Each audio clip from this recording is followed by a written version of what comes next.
Alguien se puede preguntar, ¿qué es la cosa más importante que tenemos que hacer como cristianos? ¿O qué es la cosa más importante en la vida cristiana? Porque es cierto que hay muchas cosas importantes.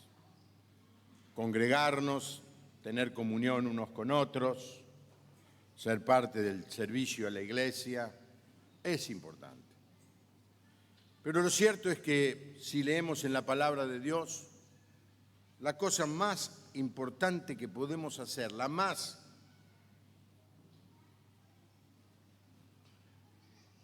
número uno, es compartir el Evangelio con otros. Y esto debe ser nuestra razón de ser, compartir el Evangelio. Nosotros en la iglesia tenemos una frase, la vamos a repetir una y otra vez, están en la página y solemos leer, que dice así, a ver si ustedes me ayudan: salir a predicar y servir en el barrio, la ciudad, el país y el mundo, involucrando a todos los miembros de la Iglesia en el poder del Espíritu Santo. Pues me asusta que nadie me acompañó.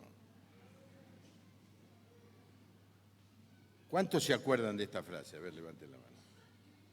Oh, una gran mayoría no. La tendríamos que poner ahí para que se vea. Salir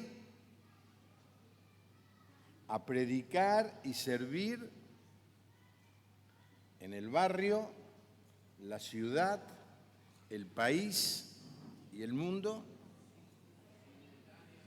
simultáneamente, muy bien los que me han corregido, muy bien, involucrando a todos los miembros de la Iglesia en el poder del Espíritu Santo. Alguien dijo esta frase que quiero que ustedes puedan leer conmigo, la voy a leer yo, ustedes síganla en la pantalla. No hay cosa más importante que un cristiano pueda hacer que alcanzar a otros con el Evangelio de nuestro Señor Jesucristo. Ayudarles luego a crecer en la fe y ser testigos de nuestro Salvador y Señor. No hay nada más importante. Ahora, hay algunas malas interpretaciones de esto. Algunos piensan que es responsabilidad de algunos solamente. Dicen, bueno, esa es la tarea de los pastores, o esa es la tarea de los líderes, o esa es la tarea de la gente que tiene muchos años. Eso es falso, es la tarea de todos. Otra mala interpretación o mala opinión, un concepto equivocado, es no tengo el don. Otros dicen, bueno, pero no sé hacerlo. Y alguien puede llegar a decir, bueno, pero cuando yo lo hago no tengo ningún resultado, así que no lo hago más.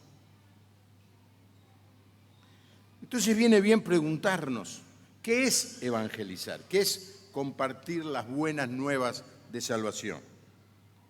Hace muchos años, la Cruzada Estudiantil para Cristo, luego se llamó Alfa y Omega y ahora tiene otro nombre y no me acuerdo cuál es. Dicho sea de paso, va a estar con nosotros en mayo Josh McDowell, va a predicar el domingo a la mañana 19, el sábado 18 va a haber una actividad y el martes 12 o 13 también va a haber una actividad con la presencia de Josh McDowell aquí en la iglesia. Pero el creador de este movimiento puso qué es la evangelización en esta frase: es tomar la iniciativa de compartir en una manera clara y sencilla al Señor Jesucristo, en el poder del Espíritu Santo, y dejar los resultados a Dios. Y a mí me gusta mucho esta otra, que es mucho más simple, más cotidiana. Predicar el Evangelio es cuando un mendigo le dice a otro mendigo dónde encontró pan. Así que es responsabilidad de cada uno de nosotros y de todos como iglesia. Déjenme decirle que no es difícil perder el foco. No es difícil que nos involucremos en un montón de actividades y proyectos y desafíos y se nos olvide el principal proyecto. ¿Por qué estamos acá? Para predicar el mensaje del Evangelio. ¿Por qué el Señor, el día que te convertiste, ya directamente no te llevó al cielo? Para que prediques el mensaje del Evangelio. ¿Por qué abrimos la escuela? Para predicar el mensaje del Evangelio. Y esta es la tarea tuya y mía. Y hay muchos estilos de evangelización y yo quisiera hablar de eso hoy. Pero antes de entrar en los estilos, hay algo que no debe faltar. El método irreemplazable, inmejorable, que nos enseñó el Señor Jesús. Siempre que vayamos a predicar el Evangelio, debemos hacerlo con amor. No por obligación. Primero, amor al Señor, pero en segundo, amor a la persona a la que queremos alcanzar.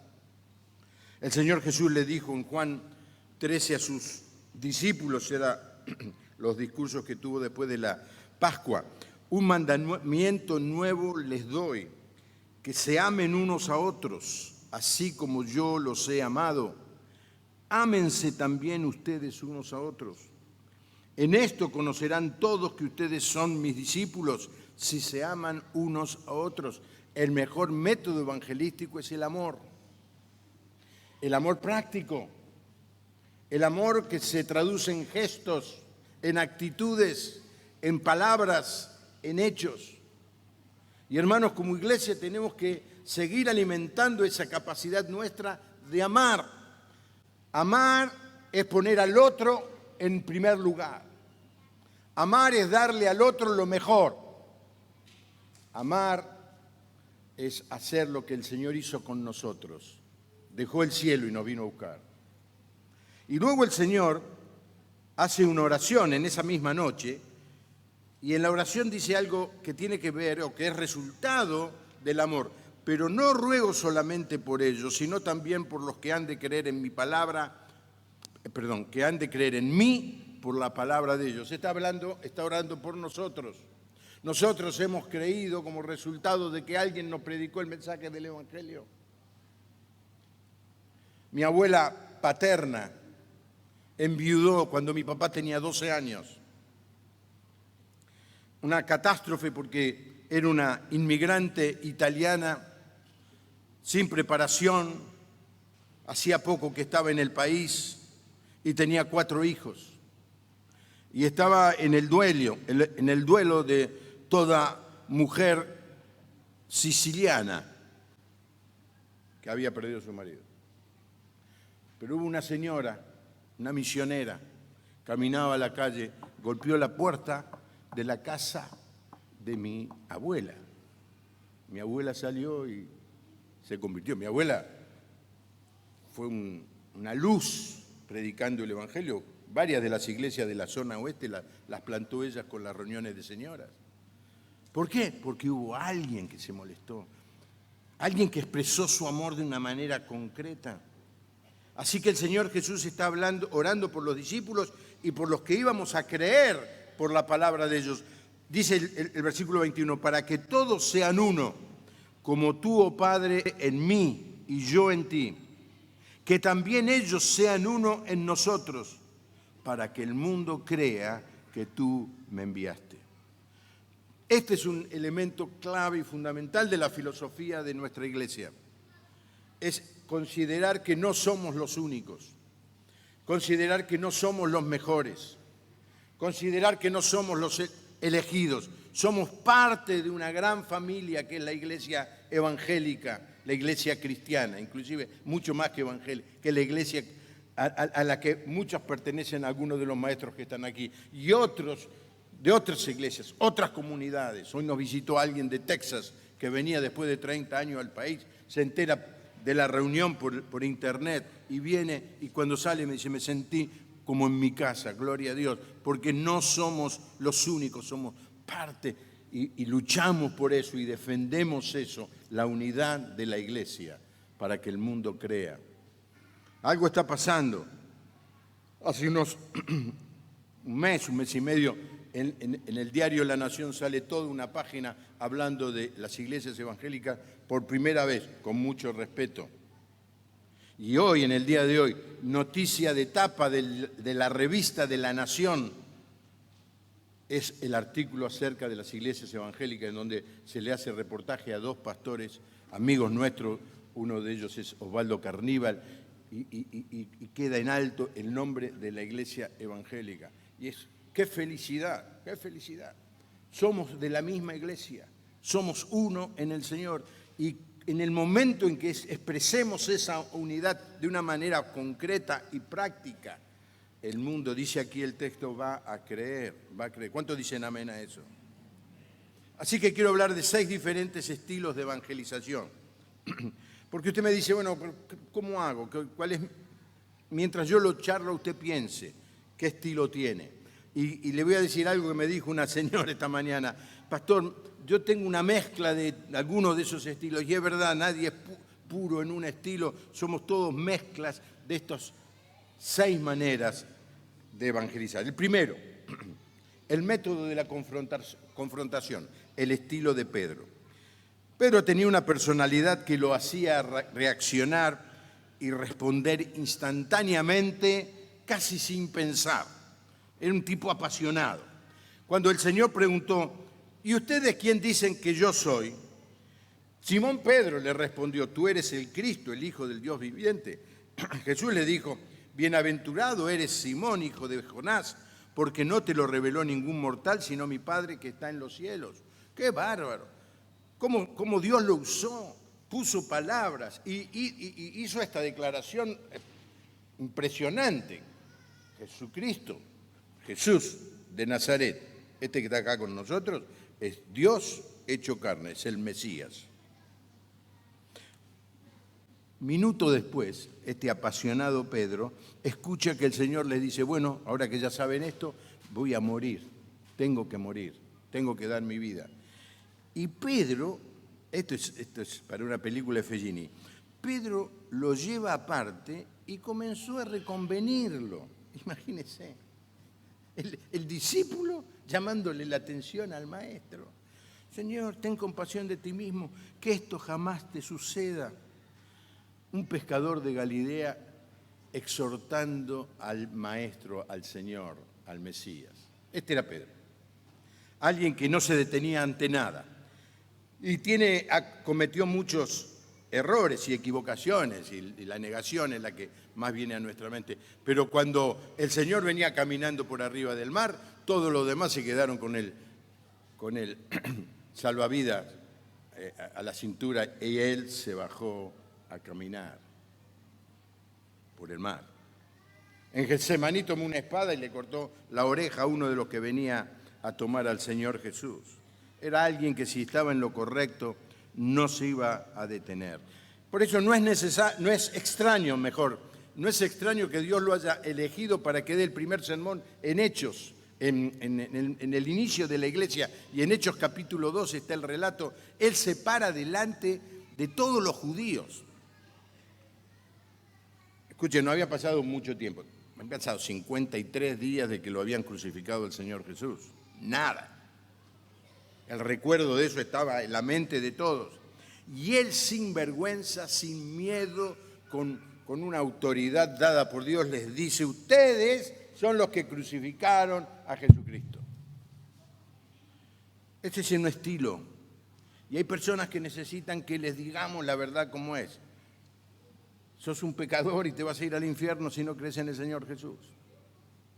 Decirle con claridad, audacia y fuerza lo que le pasa. Me acuerdo de la historia de Chuck Colson, era el hombre que hacía el trabajo sucio en el gobierno de Richard Nixon en Estados Unidos. Y es uno de los pocos del tema Watergate que terminó en la cárcel. Un tipo orgulloso, soberbio, ateo. pero llegó a la cárcel humillado de estar en la oficina del presidente, a una celda, y ahí empezó a leer la Biblia, le hablaron del Señor y él tuvo una impresionante conversión allí en la cárcel. Y entonces empezó a hacer un ministerio en las cárceles. Él se dio cuenta de que lo que necesitaban los presos era escuchar el mensaje del Evangelio. Empezó a ir cárcel por cárcel, un ministerio muy grande que luego se desarrolló.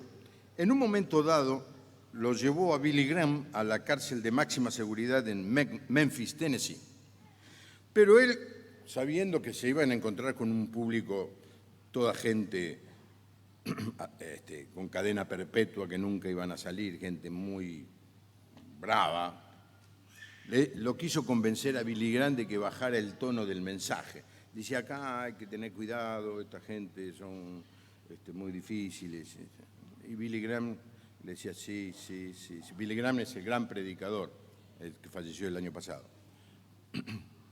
Cuando se paró Billy Graham, había unos 600 presos, les predicó el mensaje, ustedes son todos unos pecadores y se van a ir al infierno.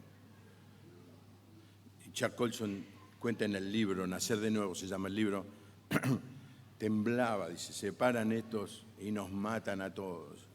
Se pararon porque cuando Billy Graham hizo la invitación de aceptar a Cristo para recibir el perdón de los pecados, la mitad de los que estaban allí se puso de pie para aceptar a Cristo.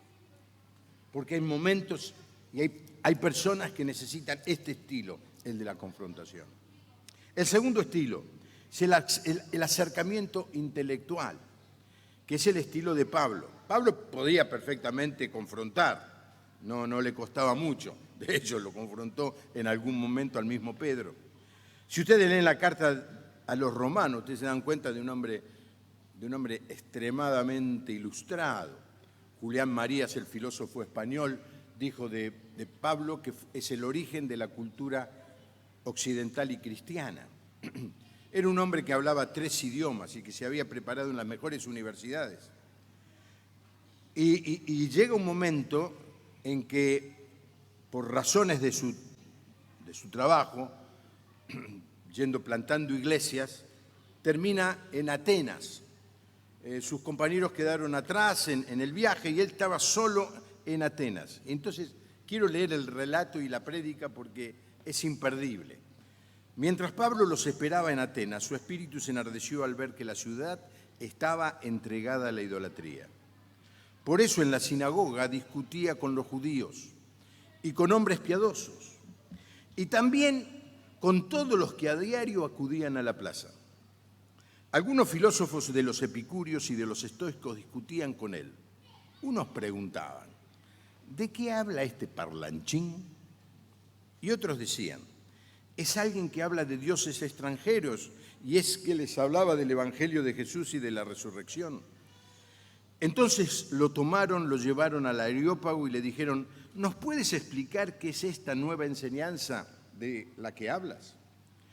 Porque esto suena extraño en nuestros oídos. Nos gustaría saber qué significa todo esto.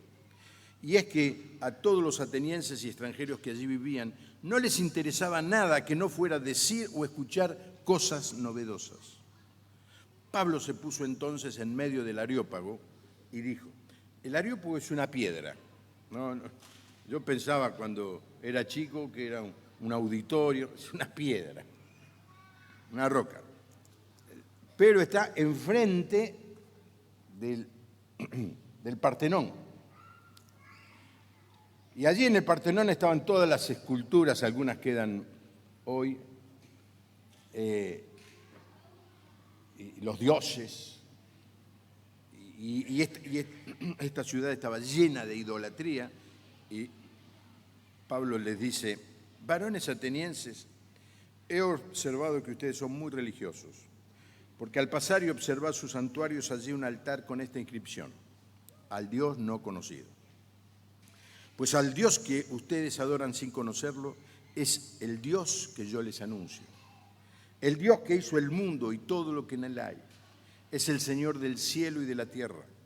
no vive en templos hechos por manos humanas, ni necesita que nadie le sirva, porque a Él no le hace falta nada, pues Él es quien da vida y aliento a todos y a todo.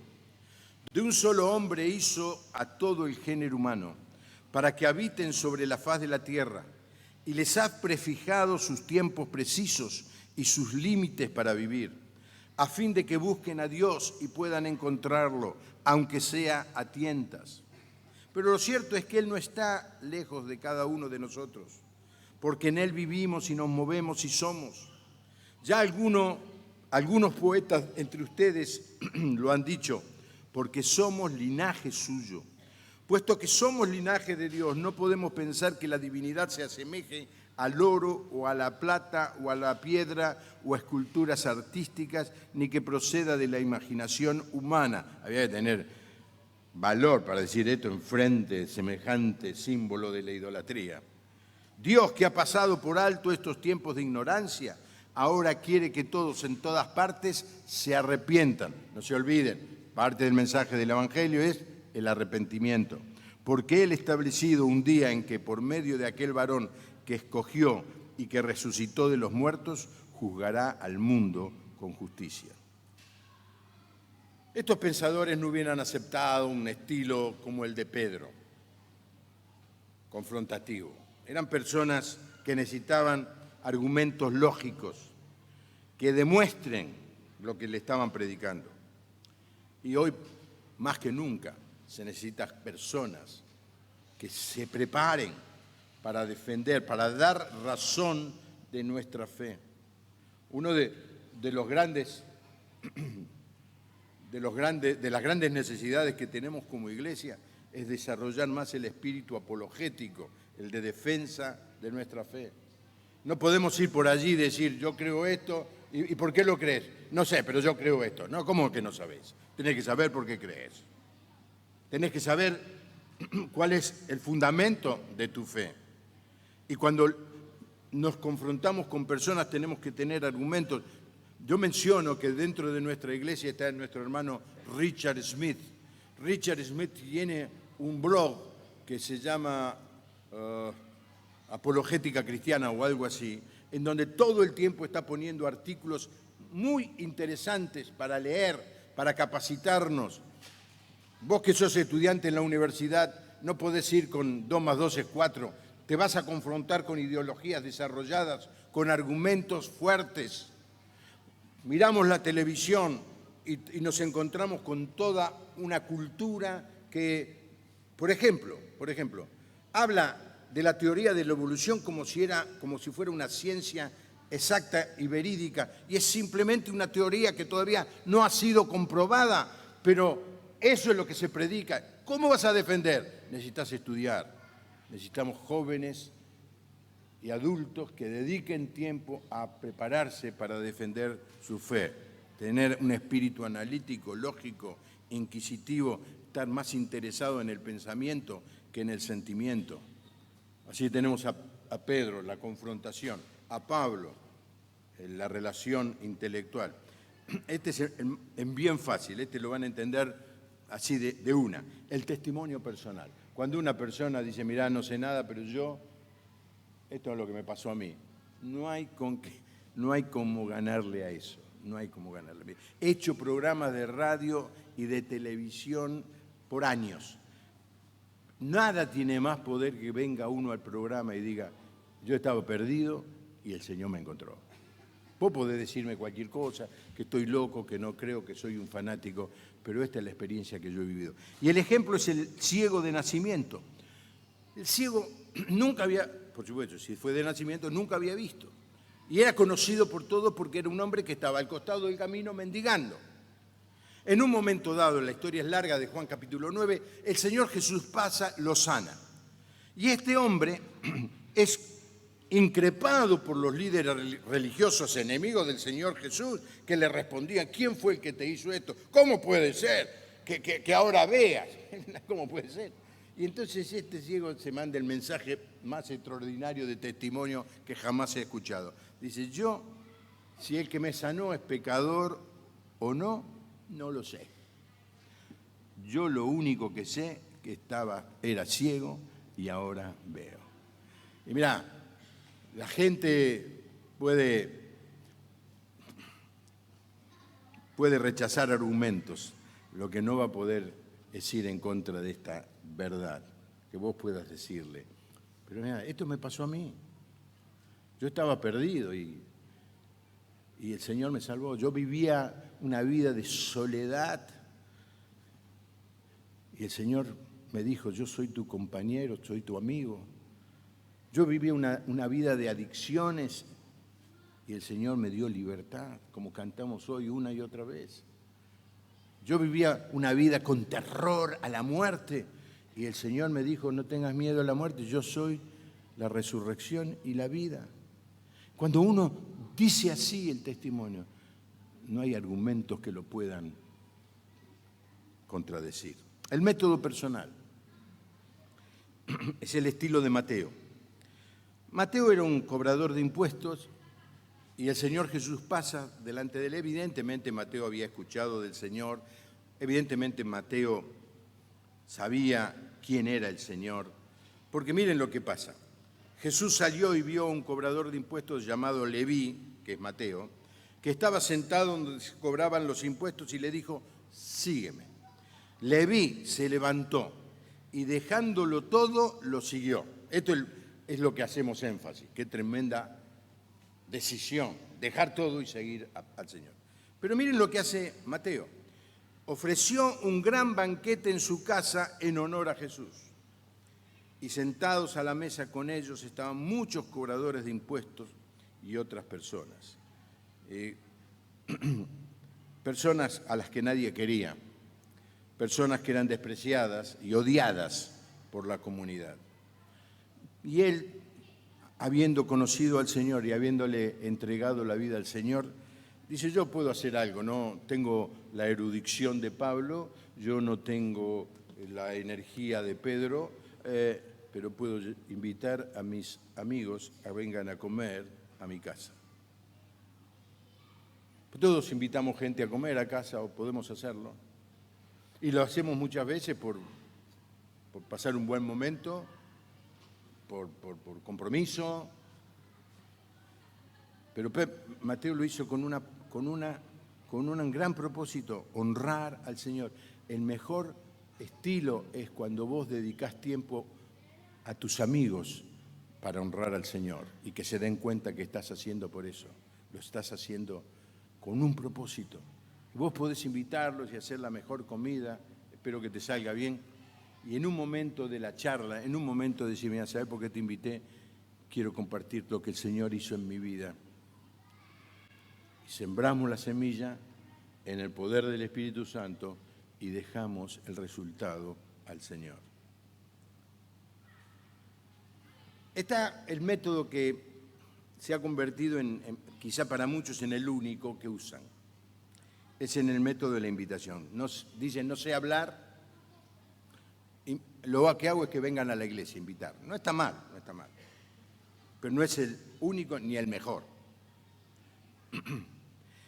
¿Qué pasó con la mujer samaritana? En un rato de charla con el Señor Jesús, allí tratando de sacar agua de un pozo, se dio cuenta que este personaje que estaba hablando con ella era el Señor Jesús. Y salió y se fue a su casa, a su barrio, a su pueblito, unos 7, 8 cuadras, en medio del calor del mediodía. Y cuando llegó, miren lo que dice el texto mejor. La mujer dejó entonces su cántaro y fue a la ciudad y le dijo a los hombres, vengan a ver un hombre que me ha dicho todo cuanto he hecho, ¿no será este el Cristo? Entonces ellos salieron de la ciudad y fueron a donde estaba el Señor. Invitó a sus amigos a conocer al Señor. Esta invitación hizo que muchos se convirtieran en esa ciudad, en ese pueblo, y el Señor se quedara allí 2 días, algo impensado, de que un grupo de judíos se quedara 2 días en una ciudad casi enemiga, por el resultado de una invitación. Y muchas veces es la manera de acercar personas. Vos querés hablarle, te resulta difícil establecer la charla, no sé, y invitas a alguien. Mirá, vení, va a haber un campamento, vení, va a haber una cena, vení, va a haber una reunión, vení a mi casa, vamos a tener un grupo de reflexión, vení el domingo al culto de adoración, de predicación de la palabra. Invitar. Está en un estudio, dice que el 25% de las personas adultas irían a la iglesia si alguien las invitara. Más de uno te vas a encontrar que vos le decís, ¿por qué no venís? Bueno, voy. ¿Cómo vas a venir? Sí, voy. Yo no te invitaba porque pensé que me ibas a decir que no. No, voy. ¿Cómo sabes eso? ¿Y cómo vas a saber si nunca invitaste a nadie? Invita, probá. Y el último modelo, estilo, es el de servir a otros. El método de Dorcas. Dorcas era una mujer que tenía un estilo de vida extraordinario. En Jope, o Haifa, no Jope, en Jope, perdón, había una discípula llamada Tabita, es decir, Dorcas. Tenía dos nombres, porque hablaban dos lenguajes en esa época. Tabita siempre hacía muchas buenas obras y ayudaba mucho a la gente pobre. Pero sucedió que en esos días se enfermó y murió. Entonces lavaron su cadáver y luego lo pusieron en una sala. Como Lida era un pequeño pueblito, no figura ni en los mapas, estaba cerca de Jope, los discípulos supieron que Pedro estaba allí. Entonces enviaron a 2 hombres para pedirle que fuera a Jope urgentemente. Pedro se levantó y se fue con ellos. Cuando los llevaron a la sala. Allí todas las viudas lo rodearon y mientras lloraban, esto es extraordinario, le mostraron las túnicas y los vestidos que Dorcas había hecho cuando vivía. Una mujer, no sabía predicar seguramente como Pedro, no tenía la erudición de Pablo, no se había sanado de una enfermedad de nacimiento como el ciego, tenía un corazón de amor y servía a los demás, servía. Me imagino Pedro viendo una viuda y viene, mira, este pullover me lo tejió Dorcas. Mira esta túnica me la hizo ella. Se preocupaba por los pobres, se preocupaba por nosotros.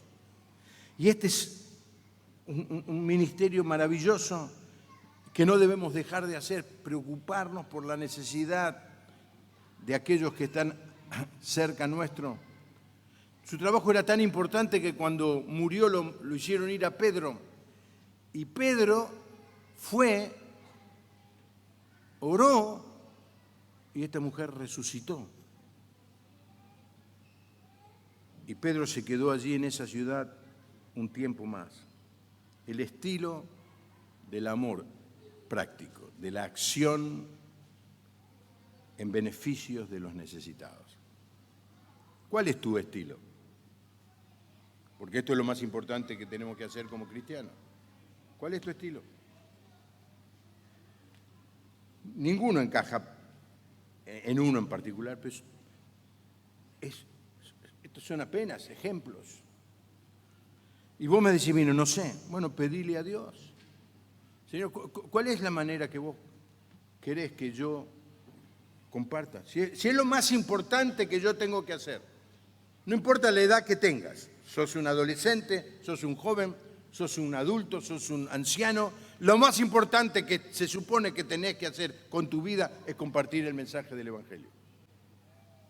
Lo más importante que se supone que esta iglesia tiene que hacer es compartir el mensaje del Evangelio, usando todas las herramientas posibles. Pero la manera es que cada uno lo haga. Que no nos escondamos como en la iglesia hacemos tal cosa, en la iglesia hay gente que hace esto. No, cada uno tiene que hacerlo, cada uno. Y vos decís, pero no lo sé.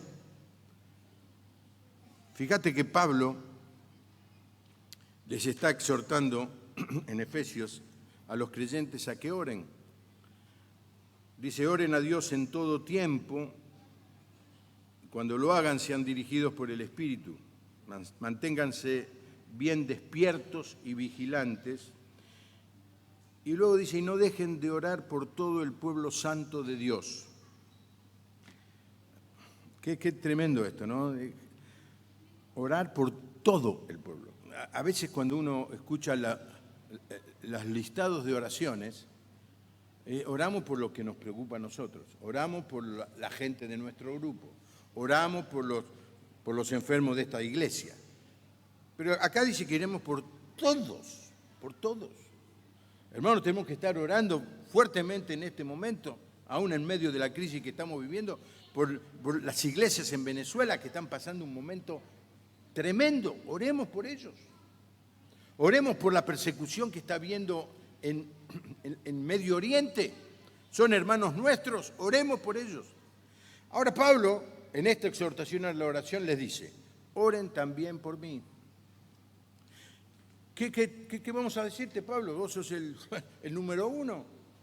Oren por mí. Pidan a Dios que ponga en mi boca las palabras que debo decir, para que con valor anuncie las buenas nuevas que Dios había mantenido en secreto.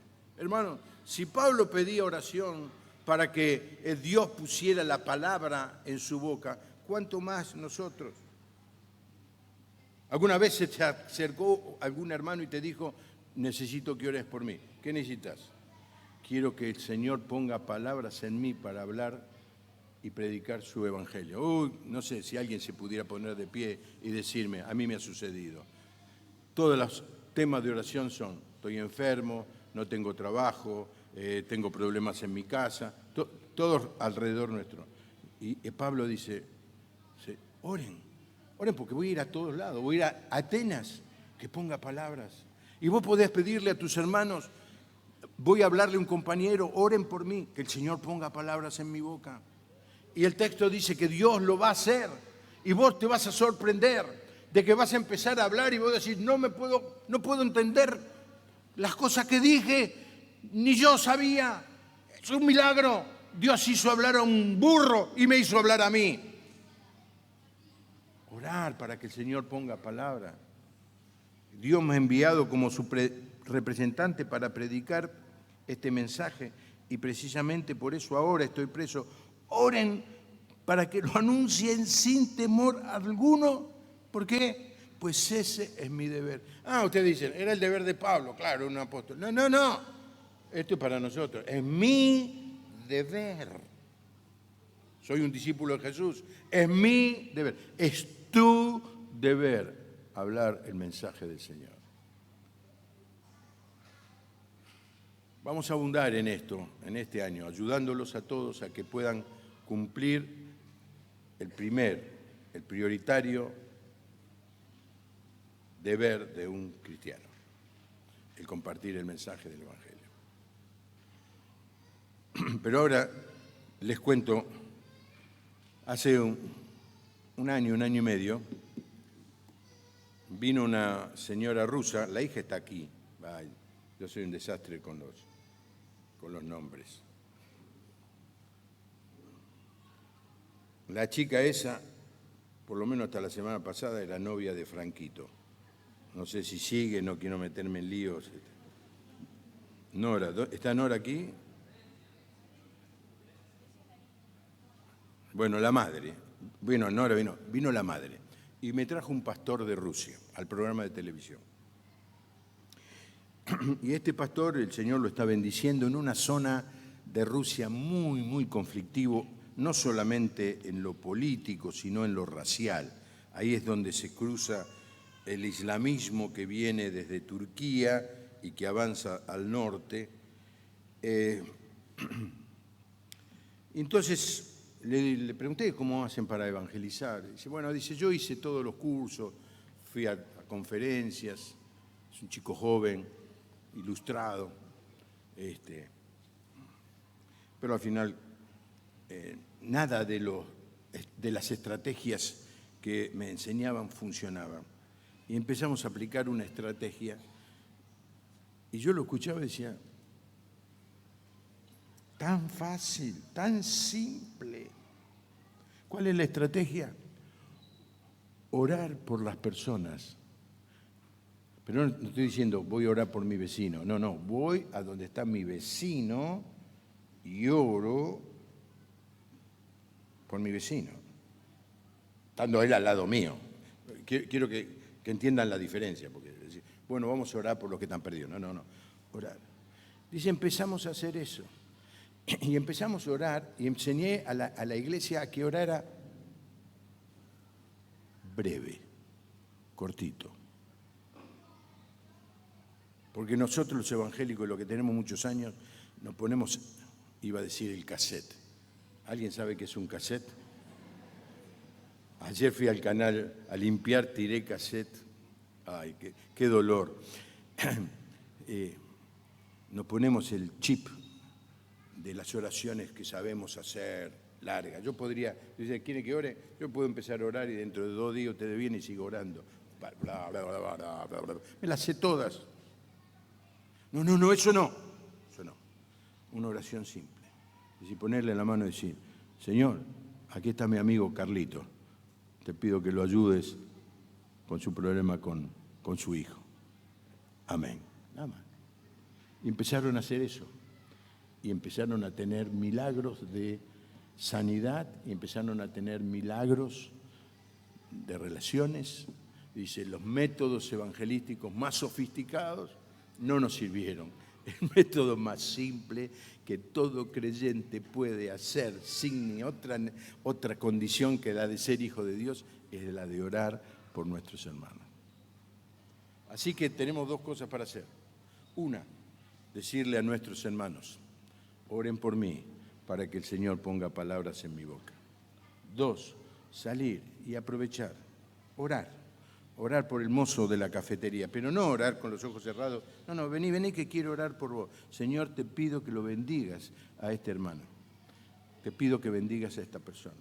Y dejá la semilla sembrada, dejá que Dios a su tiempo va a dar resultados. Ahora, se imagina, si en esta semana todos los creyentes que estamos aquí hacemos 3, 4 veces esa oración, con el colectivero, con el vecino, con el verdulero, con un cliente, con quien sea, hacemos simple oración. Decimos, Señor, esta persona te necesita, voy a orar por ella.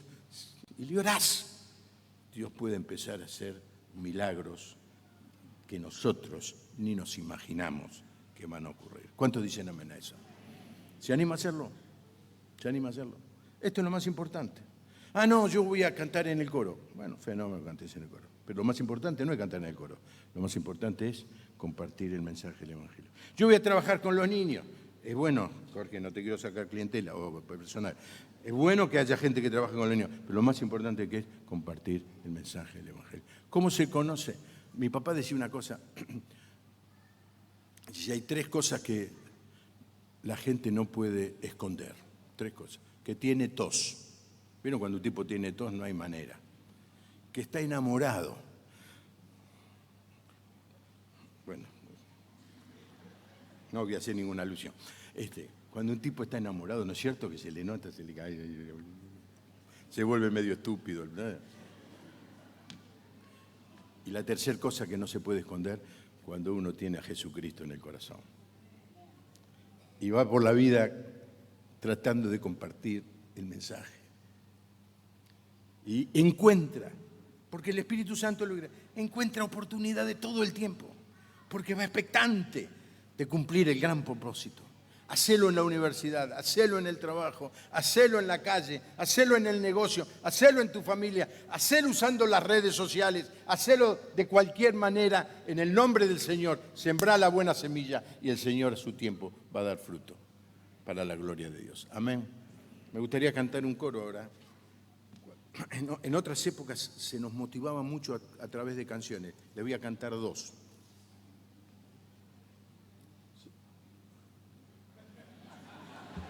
Fiat Palio, Patente IMA, 345, Corrientes, ¿no? Algo parecido. Seguía en el mismo PowerPoint, seguía Marcelo. Íbamos, esto lo aprendí en el campamento Lapen. Lo voy a cantar a capela. Guíame a un alma hoy y dime lo que he de hacer. Hay amigos por doquier, cansados de pecar. Pocos oran por ellos hoy, ganarlos pocos querrán. Límpiame y lléname y dame un alma hoy. Orar, Señor, un alma. Moody, el gran evangelista, no se iba a dormir si no le había predicado por lo menos a una persona en el día. Y el otro coro que aprendí también ahí cuando era niño: serviré a ti, Señor, donde tú me indicarás, trabajando con alegría, donde tú me mandarás, donde hay un alma triste en pecado y dolor. Te sigo, Cristo, y a rescatarle, sirviéndote con fervor, con amor. En los viejos himnos, el 20% era ir a predicar. Salgan a predicar, vayan a predicar. Sí, iré a predicar el nombre del glorioso Evangelio. Sí, prediquen, prediquen. Hermanos, animémonos unos a otros a salir a predicar. Hago la oración, le digo a la banda que suba y a Laura que nos venga a cantar y a dirigirnos en: anímate, hermano, y dile al mundo. Gonzalo, si no sabes eso, estás expulsado. Sí, ¿no? Sí, el baterista ese te va a gustar, te vas a poder lucir en la batería. Anímate. Oramos al Señor. Padre, qué bueno es poder recordar que lo más importante por lo cual nos dejaste aquí en la tierra es compartir con otros el mensaje del Evangelio. Y en esta explicación de estilos llegamos a la conclusión de que dependemos de ti. Y te pedimos, Señor, que pongas en nuestra boca la palabra justa para decir. Que nos animes a salir de nuestra zona de confort, nuestra zona de seguridad. Que nos animes a que confrontemos, que expliquemos, que convenzamos y que oremos por las personas que se cruzan en nuestra vida, a las que les debemos el hablarles de tu amor.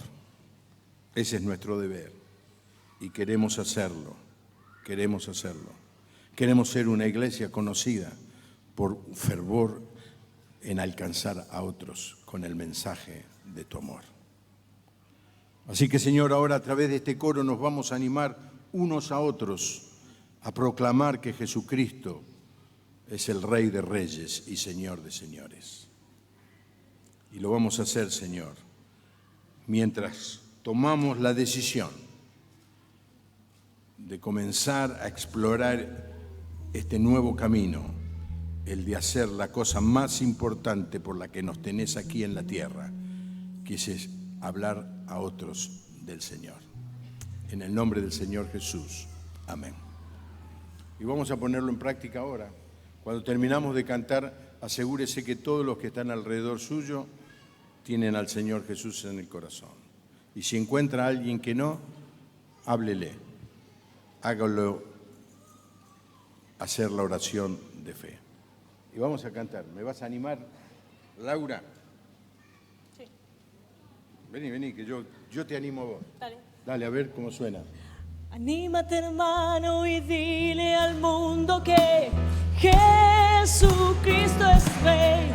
Anímate, hermano, y dile al mundo que Jesucristo es Rey. Anímate, hermano, y dile al mundo que Jesucristo es Rey. Jesucristo sigue siendo el Rey. Otra vez, más fuerte. Anímate, hermano, y dile al mundo que anímate, hermano, y dile al mundo que Jesucristo es Rey. Anímate, hermano, y dile al mundo que Jesucristo es Rey. Jesucristo sigue siendo el Rey. La verdad que hablamos de cosas que no importan nada en sí. Hablamos del tiempo y de los problemas que tenemos por ahí. A mí me ha llegado la buena noticia que vino de nuestro Dios, y es que Jesucristo es el Rey.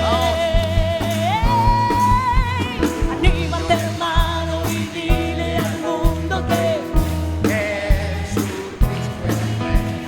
anímate, hermano, y dile al mundo que Jesucristo es Rey.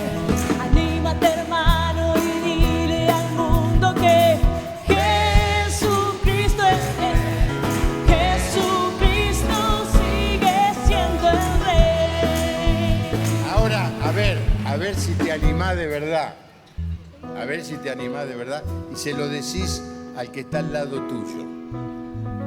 Porque todos me lo están diciendo a mí, a Laura. Nos han animado una barbaridad, ¿eh? Sí. Salimos recontra animados, vos y yo. Pero ellos nos miran a nosotros. Y la canción dice, anímate, hermano, al que tienen al lado. A ver cómo es. Lo quiero ver girando el cuerpo lentamente así, con mucho temor. Dígale al que tiene al lado, anímate, hermano. Hermano, y dile al mundo que Jesucristo es Rey. Anímate, hermano, y dile al mundo que Jesucristo es Rey. Anímate, hermano, y dile al mundo que Jesucristo es Rey. Jesucristo sigue siendo el Rey. Última vez, lo decimos. Anímate, hermano,